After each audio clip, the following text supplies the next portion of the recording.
오늘 우리에게 주시는 하나님의 말씀은 요한복음 7장 37절부터 52절까지입니다.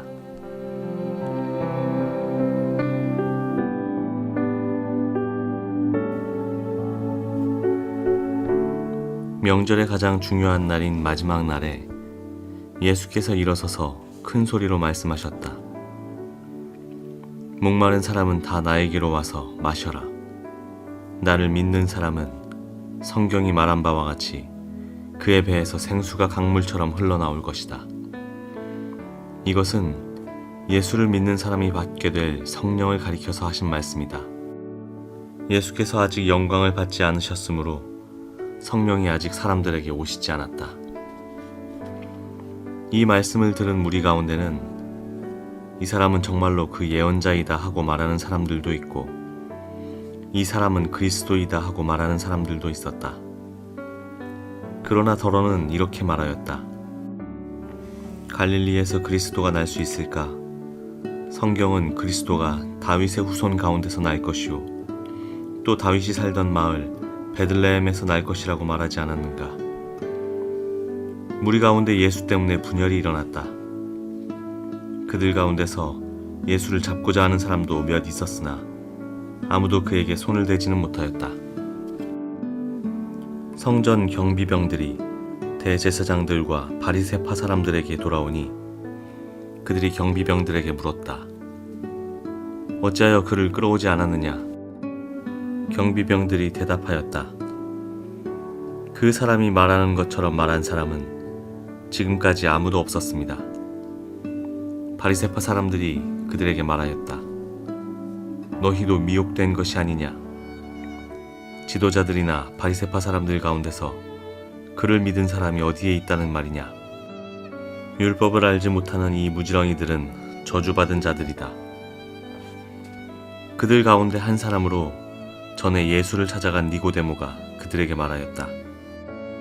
우리의 율법으로는 먼저 그 사람의 말을 들어보거나 또 그가 하는 일을 알아보거나 하지 않고서는 그를 심판하지 않는 것이 아니오. 그들이 니고데모에게 말하였다. 당신도 갈릴리 사람이오? 성경을 살펴보시오. 그러면 갈릴리에서는 예언자가 나오지 않는다는 것을 알게 될 것이오.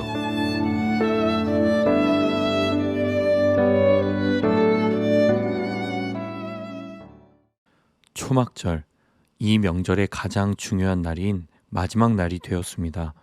이때가 되면 대제사장은 실로암이라는 연못에 가서 금주전자에 물을 담아서 성전 제단에 붓는 의식을 합니다. 그리고 대제사장은 예언자의 글을 읽습니다.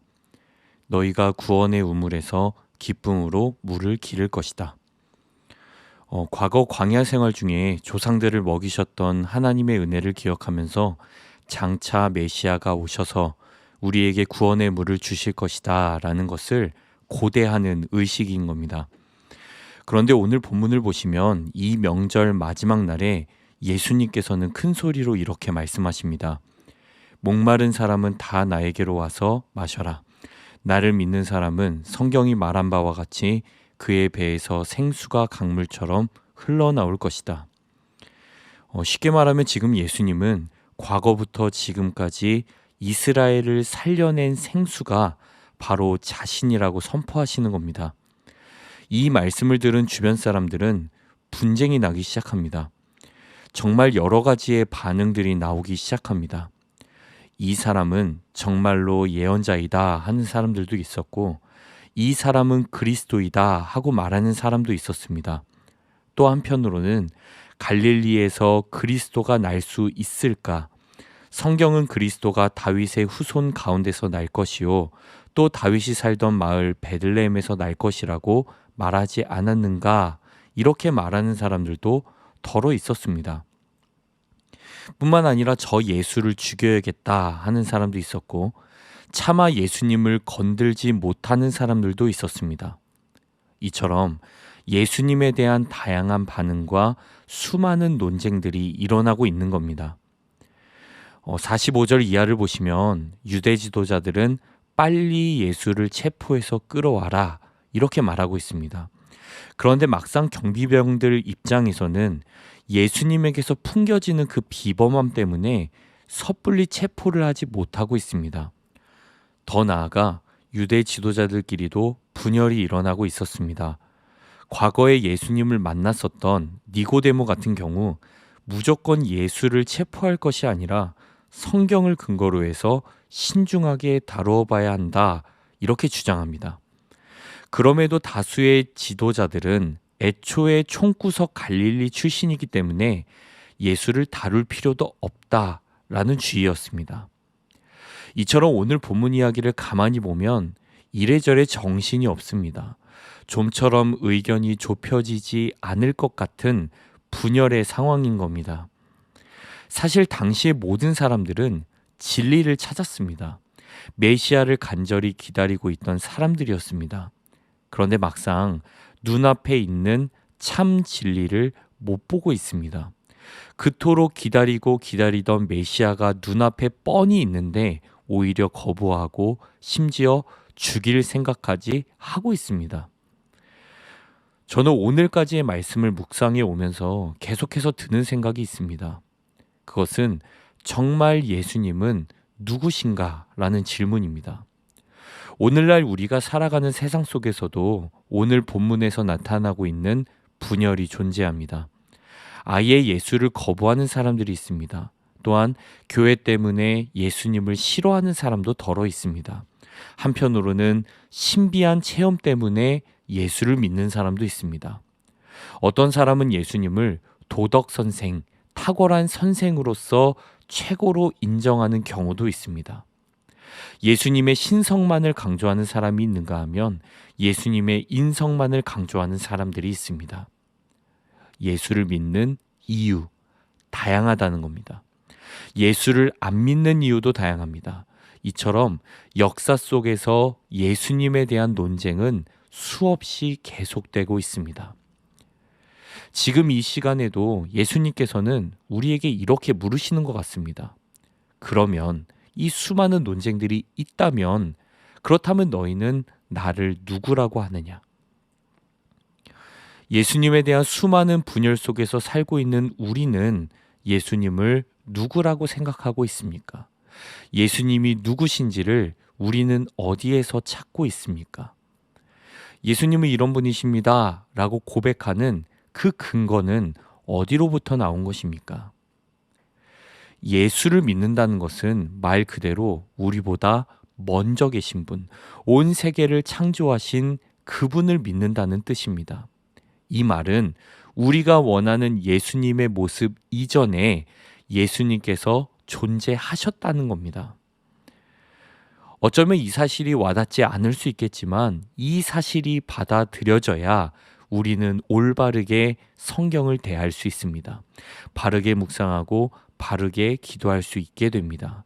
그리고 바른 말씀 묵상과 기도를 통해서 우리는 전에도 계셨고 지금도 계시며 앞으로도 영원토록 살아계실 주님을 만나게 됩니다.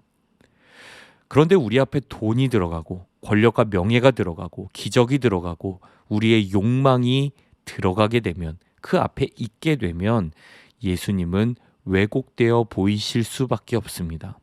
심지어 자칫하면 설교라던가 다른 사람의 묵상과 나눔으로 인해 우리는 진정 살아계신 예수님을 만나지 못할 수도 있다는 사실을 기억해야 합니다. 도움은 도움으로 끝나야 합니다. 간증도 간증으로 끝나야 합니다. 설교의 도움, 다른 사람의 간증을 통한 그 도움에 전적으로 의지해서는 안 된다는 겁니다. 결국 우리 스스로가 살아계신 주님을 만나야 합니다. 은밀한 중에 계시는 그 예수님을 만나야 한다는 겁니다. 잔잔하게 지금도 여전히 우리 한 사람 한 사람에게 말씀하고 계시는 그 예수님의 세미한 음성을 들으실 수 있기를 기도합니다. 예수님에 대한 수많은 논쟁과 분열 속에서 살아가는 우리가 보다 더 겸손한 마음을 가지고 신중하고 깨어있는 상태를 가지고 예수님만을 더 알기 힘쓰기를 원합니다. 예수님께서는 목마른 사람은 다 나에게로 와서 마셔라 라고 말씀하십니다. 누구든지 예수님을 만날 수 있다고 하십니다. 이제 우리에게 필요한 것은 고정관념, 답습된 전통, 욕망, 분주한 마음, 신비로운 체험, 그것에 대한 집착을 내려놓고 잠잠히 주님 앞으로 나아가는 일입니다. 영원한 생명의 근원이 되시는 살아계신 예수님을 온전히 만나는 우리 모두가 될 수 있기를 주님의 이름으로 축복합니다. 기도하겠습니다. 주님, 여전히 우리 주변에 주님을 향한 수많은 오해와 왜곡이 있음을 깨닫게 됩니다. 오늘 말씀을 다시 한번 의지하여서 우리에게 생명의 근원이 되시는 영원한 생수가 되어주시는 그 참 주님을 만날 수 있기를 원합니다. 은밀한 중에 계시는 주님을 찾기를 원합니다. 지금도 여전히 세밀한 음성으로 우리에게 다가오시는 그 주님을 만날 수 있기를 원합니다. 주님, 수많은 거짓들과 수많은 미혹들이 있지만 끝까지 우리의 생각과 마음을 지켜주셔서 전에도 계셨고 지금도 계시며 앞으로도 영원토록 우리와 함께 하시고 선한 길로 끝까지 우리를 인도하실 그 참되신 주님을 만나고 동행하며 바라보며 그렇게 살아갈 수 있기를 간절히 소망합니다. 주님께 감사드리며 살아계신 예수 그리스도의 이름으로 기도합니다. 아멘.